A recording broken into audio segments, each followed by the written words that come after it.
Assalamualaikum warahmatullahi wabarakatuh. Selamat datang kembali di MOOC, visualisasi data secara tepat dan mudah dengan Power BI. Pada pertemuan kali ini kita akan membahas perihal membuat sajian grafik data kategori. Akan tetapi sebelumnya jumpa lagi dengan saya, Indah Lutfiah dari Program Studi D4 Keselamatan dan Kesehatan Kerja Fakultas Vokasi Universitas Airlangga Surabaya. Nah, membahas mengenai yang namanya data kategori. Kalau teman-teman belum menonton atau belum menyaksikan beberapa materi di pertemuan sebelumnya, silakan menonton terlebih dahulu mulai dari penjelasan di TM1 atau tatap muka ke-1, lanjut ke TM2. Tatap muka ke-1 membahas mengenai pengantar, apa sih itu Power BI begitu ya, tampilannya secara mudahnya bagaimana. Kemudian yang kedua adalah mempelajari jenis data. Mempelajari jenis data ini penting sekali untuk menentukan apa? Untuk menentukan kita custom build visualisasinya itu sudah tepat atau belum sesuai dengan jenis datanya. Nah, pada pertemuan ketiga, teman-teman telah belajar mengenai yang namanya bagaimana cara kita menarik data dari sumber lain. Nah, salah satu atau yang sering digunakan biasanya adalah data Excel. Nah, pada pertemuan yang keempat, sudah mulai praktik ke arah penyajian atau visualisasi datanya, akan tetapi yang jenisnya adalah data numerik alias data kontinu. Nah, pada hari ini atau pada pertemuan kali ini kita akan belajar bersama terkait dengan yang namanya data kategori. Nah, mungkin teman-teman sebelumnya sudah banyak ya yang sudah belajar perihal berbagai macam tools analisis data yang lain. Misalnya menggunakan SPSS atau menggunakan Stata atau menggunakan tools yang lain begitu. Nah, beberapa tools tersebut tentunya kita juga dituntut untuk paham akan yang namanya jenis data. Sama ternyata di Power BI juga mewajibkan kita sebagai user atau pengguna memahami mengenai jenis data. Pada seandainya kita menggunakan SPSS, nah kemudian datanya berupa kategorik, nah maka data kategorik itu adalah segala macam data yang bentuknya adalah kata atau kalimat dan yang dikategorikan. Jadi misalnya tingkat pendidikan terdiri dari SD, SMP, SMA, itu adalah data kategori. Misalnya juga mengenai tingkat pengetahuan, ada tingkat pengetahuan rendah, ada tingkat pengetahuan sedang, ada tingkat pengetahuan tinggi. Nah, itu adalah salah satu contoh dari yang namanya data kategori. Nah, bagaimana caranya ketika kita ingin membuat sajian grafik data kategorik melalui Power BI? Nah, sebelumnya silakan mulai install Power BI masing-masing di laptop atau komputernya teman-teman. Nah, kemudian setelah tarik data, maka kita bisa mulai melakukan praktikumnya. Namun sebelumnya perlu kita ketahui ternyata ada berbagai macam bentuk penyajian dari grafik ya. Ada yang namanya yang pertama grafik batang atau seringkali kita sebut dengan bar chart ya. Oke. Kemudian itu bukan ya. Maaf, maksudnya batang ya. Jadi grafik batang atau bar chart.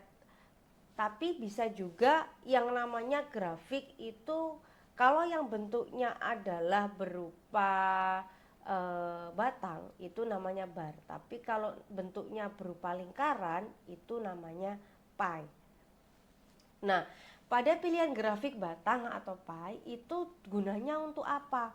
Gunanya adalah ketika kita ingin mengetahui atau membandingkan data kategori yang berbeda secara visual.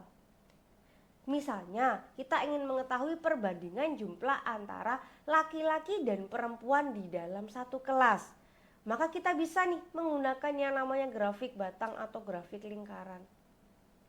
Nah, dengan tampilannya grafik batang, misalnya kita bisa tahu ternyata batang yang lebih tinggi itu menunjukkan jumlah yang lebih banyak misalnya. Atau dari grafik lingkaran kita bisa tahu dari lingkaran itu warna yang lebih banyak. Nah kemudian dilihat lagi warna yang lebih banyak ini merujuk kemana? Apakah ke laki-laki atau ke perempuan misalnya. Oke ya, jadi tujuannya adalah untuk membandingkan data kategori. Atau misalnya yang tadi seperti saya contohkan tingkat pengetahuan. Kita bisa mengetahui kira-kira di dalam satu kelas ini tingkat pengetahuannya yang paling banyak itu masuk pada kategori yang mana ya? Apakah masuk kategori ringan, apakah masuk kategori rendah, ataukah masuk kategori kesedang, ataukah masuk kategori tingkat pengetahuan tinggi? Kita juga bisa pakai diagram batang atau diagram pie atau lingkaran untuk melihat kira-kira prosentase mana sih atau jumlah yang paling banyak itu yang mana gitu dari visualisasi datanya. Sehingga kita tidak perlu menghitung secara satu persatu gitu ya. Dengan melihat visualisasinya saja itu kita bisa tahu kira-kira yang banyaknya laki-laki apa yang perempuan ya gitu. Nah, perbedaannya dari segi grafik batang itu kita bisa menggunakan yang namanya nilai absolut atau kita bisa menggunakan yang namanya nilai presentase. Jadi ketika menggunakan grafik batang itu bebas.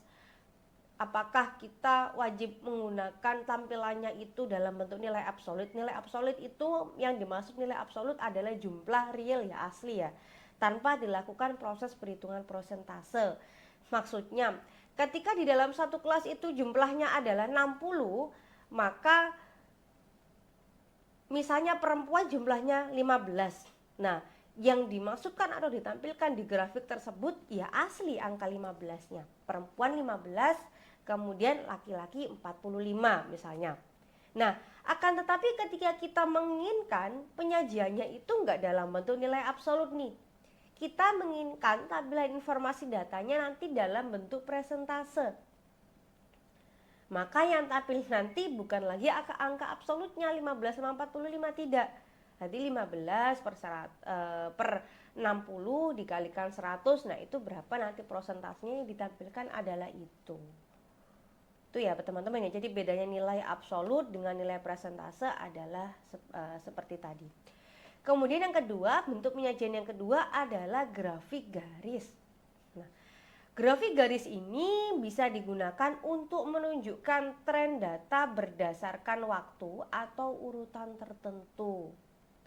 Nah, ini misalnya ingin mengetahui ketika di bagian produksi suatu perusahaan ya, ingin mengetahui kira-kira dari pihak produksi ini bagaimana ya trennya. Apakah ada peningkatan hasil produksi? Ataukah ada penurunan atau fluktuatif? Nah, kita bisa memilih yang namanya grafik garis. Sama seperti misalnya tujuannya ingin mengetahui, ditanya nih sama manajernya, bagaimana hasil atau omset dari bulan Januari hingga bulan Agustus misalnya tahun 2024. Maka kita bisa menyajikan datanya dalam bentuk grafik garis.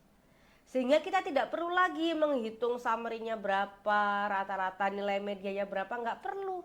Tampilkan saja grafik garisnya. Misalnya di bulan Januari itu omsetnya berapa, kemudian di bulan Februari omsetnya berapa, Maret, April, dan seterusnya. Kita bisa tahu apakah ada fluktuatif naik turun, ataukah meroket naik terus, ataukah ternyata malah cenderung penurunan gitu.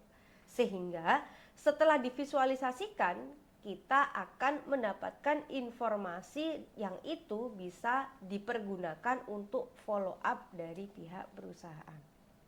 Oke. Kemudian bentuk penyajian atau grafik yang ketiga adalah dalam bentuk peta.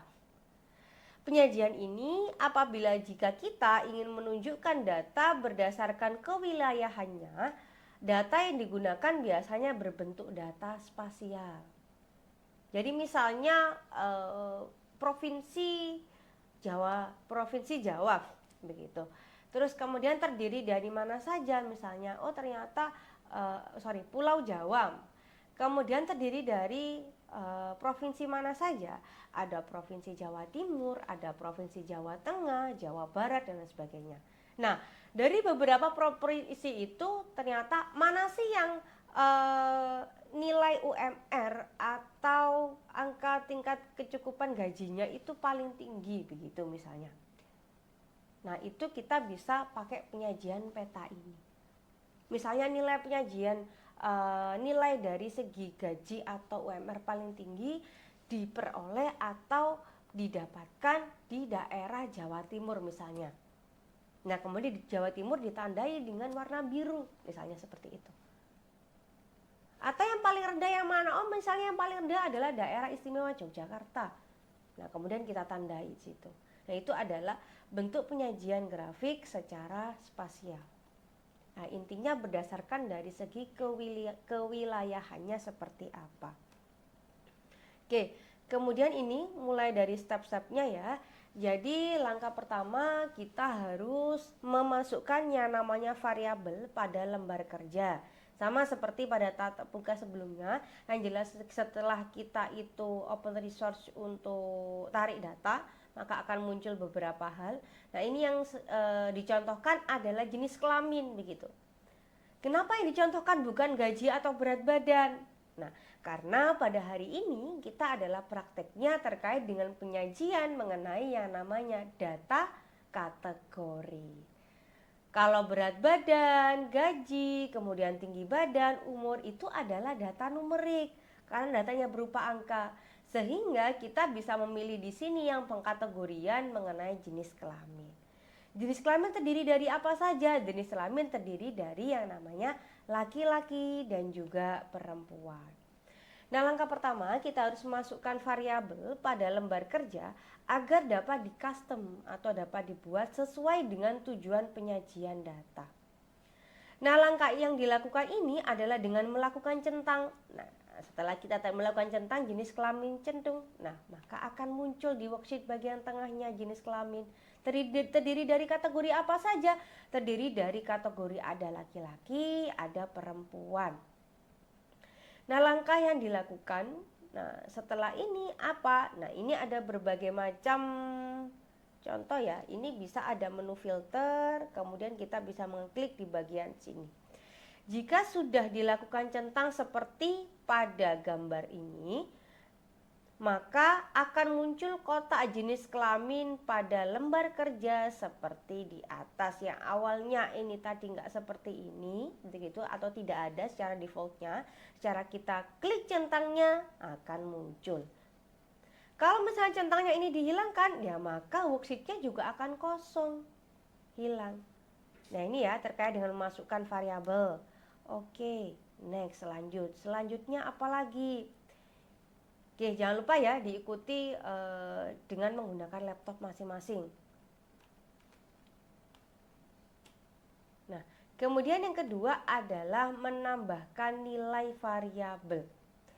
Langkah selanjutnya setelah kita mulai ya begitu menampilkan di bagian worksheet, maka kita bisa mulai menambahkan nilai pada variabel jenis kelamin.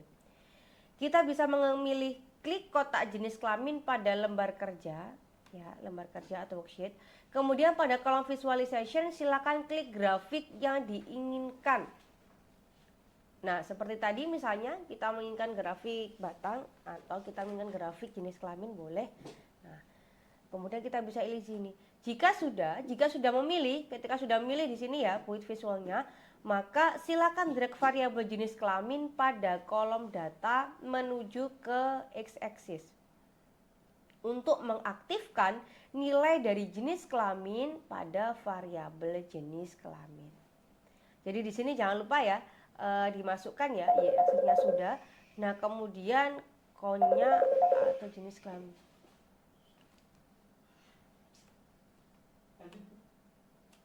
Oke. Kemudian mengganti nilai variabel. Setelah selesai kita mengcustom ya, mana sih yang ingin kita pakai untuk penyajian atau visualisasi data. Kita bisa mulai mengaktifkan yang namanya nilainya. Maka sebetulnya yang akan muncul terlebih dahulu secara default itu adalah nilai dalam bentuk jumlah atau banyaknya data. Nah, nilai banyaknya muncul adalah nilai agregat, bukan persentase. Jadi nilai aslinya atau nilai absolutnya.